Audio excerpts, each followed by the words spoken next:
Olha ele aí, ó.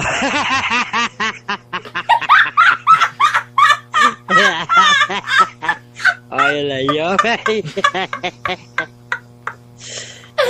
Poxa, só aquele doido não correu? Ele tá querendo é brigar. Deixa eu ir lá, não tá ele.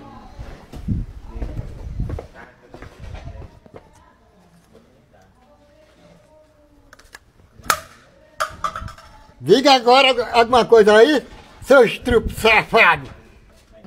Homem, sai daqui, homem, que hoje é meu dia de azar. Me acordei tarde, fui trabalhar tarde e ainda fui demitido.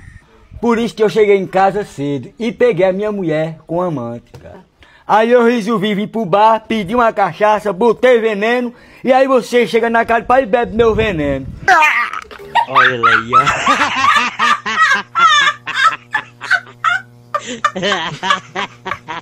Olha ele aí, ó, velho.